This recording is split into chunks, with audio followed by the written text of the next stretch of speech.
Donc, هاد الحصة غادي نهتمو l'énergie potentielle de pesanteur EPP. Cette leçon s'adresse aux élèves de première baccalauréat. Donc, l'énergie potentielle de pesanteur, c'est l'énergie que possède un solide de fait de sa position par rapport à une référence, c'est-à-dire l'énergie اللي تيمتلكها واحد le solide de fait de sa position dans le champ de pesanteur. Le champ de pesanteur, c'est le champ créé par la Terre. Donc, d'une manière générale, l'énergie potentielle de pesanteur d'un solide dépend de la masse et dépend de Z. Z, c'est l'altitude de centre d'inertie de ce solide par rapport à la référence, plus une constante. Donc, la constante, c'est une constante dépend de l'état de référence. Donc, l'état de référence, c'est quoi? C'est l'état qu'on choisit arbitrairement de telle sorte que l'énergie potentielle de pesanteur à cet état est égale à 0. Donc, on choisit toujours, généralement, on choisit l'état de référence de telle sorte que la constante est égale à 0. Donc, généralement.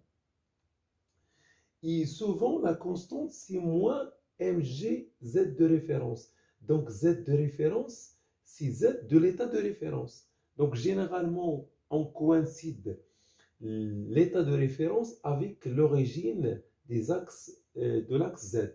C'est-à-dire que z de référence, généralement 0. Ce qui donne la constante est égale à 0. Et par conséquent, l'énergie potentielle de pesanteur, c'est mgz. Je prends cet exemple dans cette situation. Donc, on considère qu'on a un solide qui se déplace suivant la trajectoire A, B, C, D. Et on veut déterminer l'expression de l'énergie potentielle dans chaque point. Considérons par exemple le point A, le point de départ. Donc, l'énergie potentielle au point A est égale à mgza, est égale à 0 parce que l'altitude de A est égale à 0. Donc, A appartient à l'état de référence. L'énergie potentielle au point B, l'énergie potentielle du solide au point B est égale à mg zb. Zb, comme Zb appartient à l'état de référence, c'est-à-dire Zb est égal à 0, et par conséquent, l'énergie potentielle au point B est égale à 0. L'énergie potentielle au point C est égale à mg Zc. Zc, c'est l'altitude de C par rapport à la référence.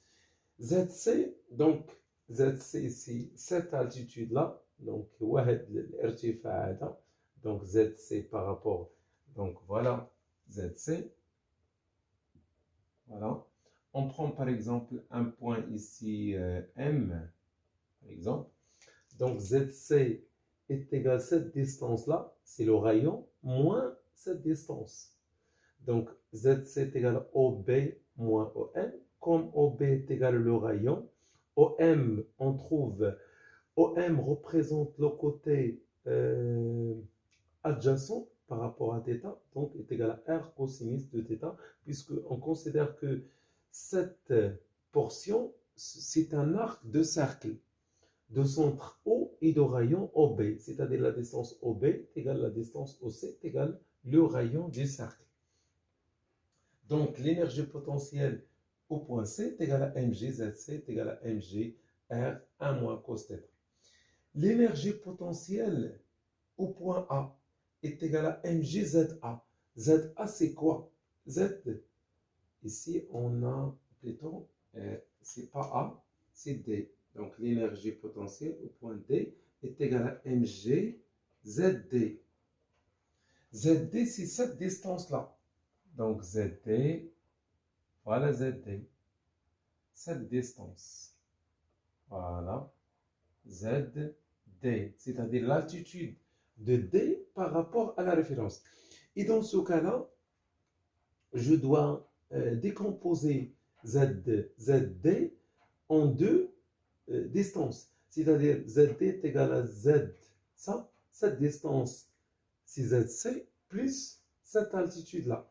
Donc, ZD est égal à ZC plus H.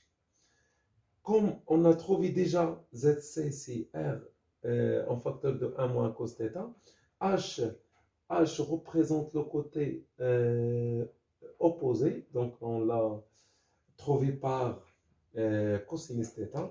Donc l'énergie potentielle au point D, voilà, est égale à mg R 1 moins cos θ plus CD, c'est-à-dire plus H c'est CD sinus θ. Et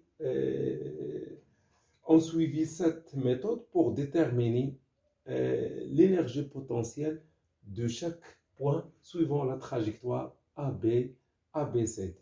Voilà. Donc, هنا تبقى فقط l'application numérique. Donc, إذا كان عندنا un exercice comme ça, par exemple, donc, on fait l'application numérique. شكرا وإلى اللقاء.